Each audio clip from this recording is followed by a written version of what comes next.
Et j'aimerais te demander quels sont on entend souvent qu'on ne devrait pas respirer par la bouche, que ce soit pour des déplacements de mâchoire et cetera. Mais du coup, quels sont les avantages à respirer par le nez? En quoi est-ce que c'est mieux que ce soit à la fois dans du coup, peut-être le traitement des odeurs, je suppose, mais aussi, je sais qu'il y avait un lien avec tout ce qui était système immunitaire au niveau de la capture des poussières, de tous les agents extérieurs qui sont mieux filtrés par le nez. Et j'ai appris récemment que même peut-être les performances cognitives, du coup, pouvaient être affectées. Donc, si tu pouvais nous dire en quoi, du coup, la différence entre respiration nasale et respiration buccale, et pourquoi la respiration nasale est meilleure, et pourquoi est-ce que, enfin voilà, pourquoi est-ce que les gens devraient la pratiquer et faire gaffe s'ils en viennent à plus de la respiration buccale. Ouais, carrément.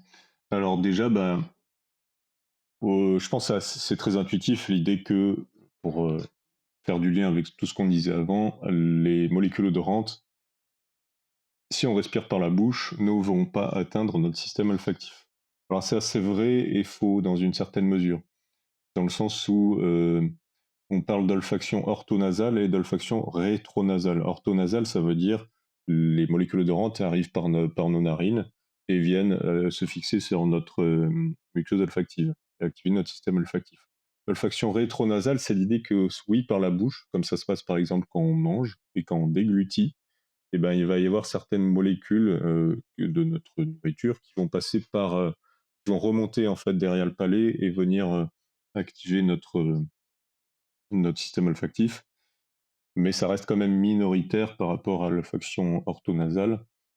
Donc globalement, oui, si on veut sentir des odeurs, il faut respirer par le nez, et donc qui dit respirer par le nez et sentir des odeurs, dit tous les effets que peut avoir le fait de ressentir des odeurs. Donc ça, c'est une première chose. Ensuite, deuxième chose, tu as dit effectivement le pan un peu immunitaire, le pan filtrage, etc., de molécules, de poussière. Alors oui, carrément. Les cavités nasales, et en tout cas le compartiment nasal, c'est une structure anatomique bien assez complexe, bien plus complexe que la bouche. La bouche, c'est grosso modo une cavité, mais la cavité nasale, c'est plein de cavités en fait. Donc c'est-à-dire que au sein de nos cavités nasales, donc qui tapissent les parois de nos cavités nasales, il y a ce qu'on appelle du coup la muqueuse nasale, qui est, qui est tapissée d'un épithélium, c'est-à-dire une couche de cellules assez particulière dont la fonction est de sécréter un mucus. Et ce mucus, effectivement, va permettre deux choses, de fixer, enfin plusieurs choses, mais j'en ai en tête essentiellement deux. De un, de fixer, enfin trois, donc fixer les, les- les pathogènes, les poussières, tout ça qui viennent de l'environnement extérieur. Donc, et puis par certains mécanismes traiter et régurgiter tout ça. De deux, humidifier l'air qu'on respire. Et de trois, réchauffer l'air qu'on respire ou qu'on inspire plus particulièrement, histoire que justement, plus ça traverse ensuite notre trachée et puis notre arbre bronchique, plus il y a un air qui est sain pour nos alvéoles pulmonaires en tout cas, qui arrive jusqu'à nos alvéoles pulmonaires. Et donc quand on respire par la bouche, tout ce système de muqueuse nasale est largement bypassé.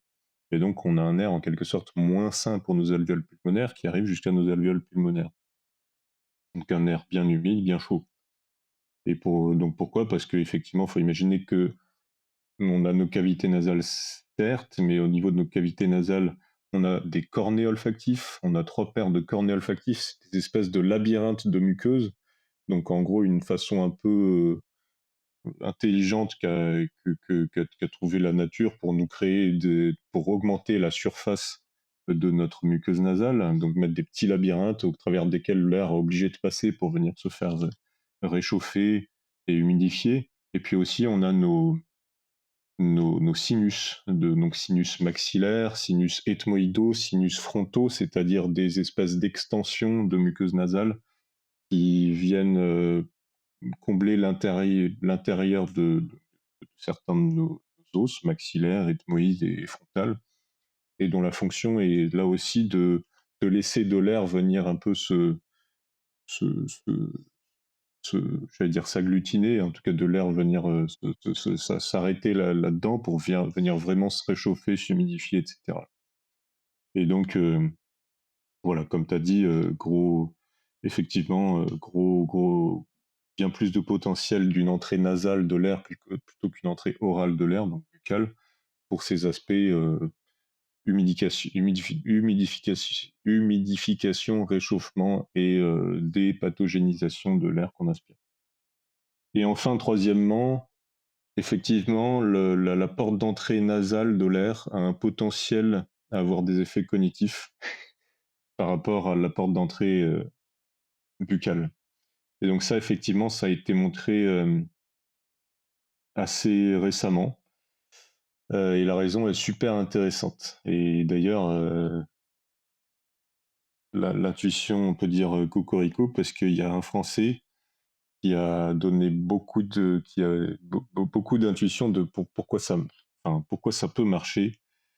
Donc je vais parler en fait d'un chercheur qui s'appelle Xavier Grosmaître, qui en 2007 a publié un article où il a montré chez des modèles de rongeurs, en l'occurrence chez des rats, que nos neurones olfactifs, dont je parlais tout à l'heure, possédaient des récepteurs olfactifs qui sont certes chémosensibles, c'est-à-dire qui ont un potentiel à être activés parce qu'il y a des molécules odorantes qui viennent se fixer sur ces récepteurs, mais aussi mécanosensibles. Mécanosensible, ça veut dire qu'une simple variation de pression va venir faire varier leur activité. Et donc, ça donne potentiellement l'idée que nos neurones olfactifs peuvent être activés même sans molécules odorantes. Alors, on peut imaginer qu'à chaque inspiration, il y a les deux qui se passent. Il y a de un des odeurs et de deux une variation de pression, puisque notre inspiration vient augmenter la pression de notre cavité nasale. Et donc, à chaque respiration qui passe par nos cavités nasales, on a notre système olfactif qui va être activé de 1 parce qu'il y a des odeurs et de 2 parce qu'on a des variations de pression exercées par notre respiration elle-même. Ce qui ne se passe pas par la respiration orale. Et donc, comme je disais, le fait d'activer rythmiquement notre muqueuse olfactive, grâce à la respiration, va activer rythmiquement notre système olfactif. Et cette projection, en quelque sorte, de notre rythme respiratoire dans notre système olfactif va aussi se projeter jusqu'à notre système limbique. Et là, ça rejoint un peu ce que je disais tout à l'heure, c'est-à-dire que notre cerveau lui-même, et notamment certaines aires, telles que les aires limbiques, peuvent voir dans leur rythme électrique de fonctionnement le rythme respiratoire. Parce que justement, via le système olfactif, notre respiration vient se projeter sur notre cerveau et pourquoi pas synchroniser, comme je disais, des aires cérébrales. Pourquoi? Parce qu'en fait, notre cerveau, donc globalement, je disais, c'est tout un tas de neurones qui fonctionnent à leur vitesse et qui ont besoin pour communiquer de se synchroniser. C'est-à-dire que les ondes électriques électromagnétiques dont ils sont à l'origine peuvent avoir besoin de se synchroniser pour communiquer. Mais il y a un moment où il y a besoin d'une sorte d'horloge, en anglais ils appellent ça de master clock, donc d'horloge maîtresse en quelque sorte, sur laquelle se caler des fois pour se synchroniser tous ensemble. Et quel meilleur candidat que nos rythmes vitaux, tels que notre rythme respiratoire, pour venir se synchroniser tous ensemble. Et donc la respiration, via la porte d'entrée olfactive, peut être une horloge pour notre cerveau. Et d'où le fait que, oui, la respiration nasale peut venir impacter nos rythmes cérébraux. Mais ensuite, on peut dire c'est bien gentil tout ça, mais notre cerveau qui est rythmé par notre respiration, à quoi ça sert?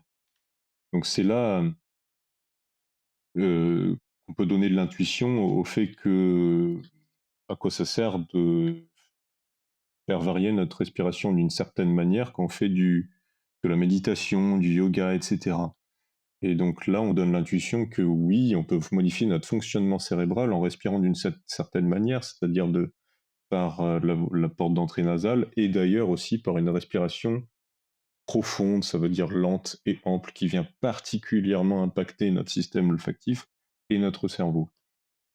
Euh, Mais donc là, voilà, comme je disais, c'est bien gentil, mais OK, certes, je viens modifier en quelque sorte mon état mental, mais aussi des fonctions cognitives un peu plus complexes. Et donc là, ça a été montré, chez l'humain, par exemple, par une publication donc, qui donne lieu à pas mal de débats.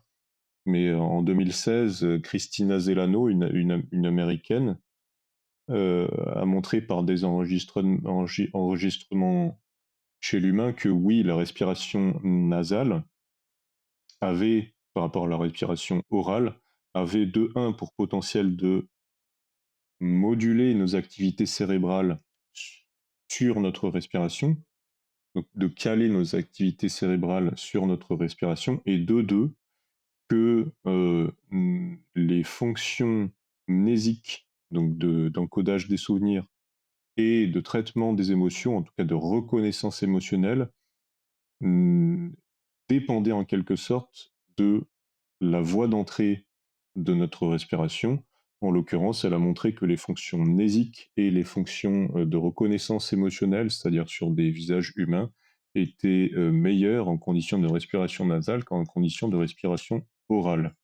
Et d'ailleurs même, elle a montré qu'en fonction du moment de présentation de certains stimulus, c'est-à-dire est-ce que c'est en inspiration ou est-ce que c'est en expiration, et ben, les performances à la tâche étaient différentes.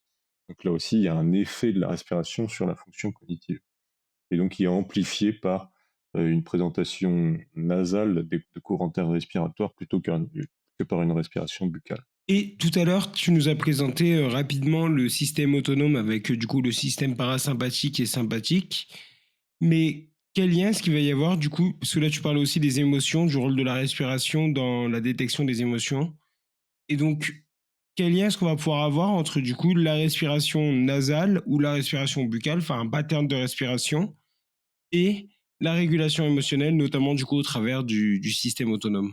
Donc là, je reviens sur ce que j'ai dit en début de podcast, à savoir que la respiration Mmh, nasale, via ses effets sur le système olfactif, a un potentiel fort à se projeter sur le système limbique, en tout cas à modifier le fonctionnement du système limbique de par l'intrication anatomique et fonctionnelle entre système limbique et système olfactif.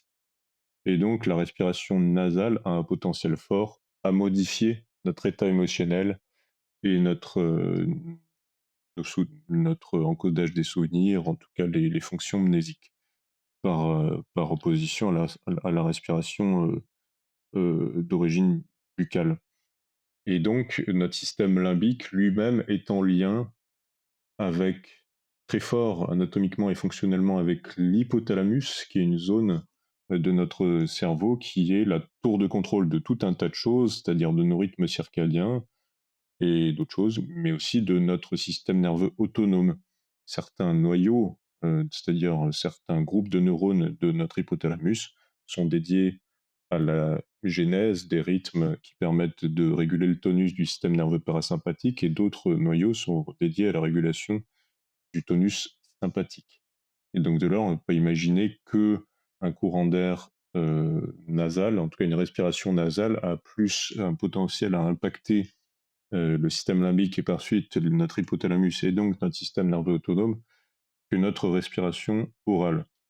Après tout ça, c'est un peu spéculatif parce que de mémoire, ça n'a pas vraiment été montré que, que la respiration nasale par opposition à la respiration orale euh, modifiait des activités du système nerveux autonome. Donc, par exemple, l'activité cardiaque, l'activité de transpiration, donc l'activité cutanée ou d'autres activités autonomes. Mais voilà, donc c'est juste spéculatif ce que j'ai dit, mais c'est comme ça que spéculent, en tout cas que discutent pas mal de papiers, d'articles scientifiques.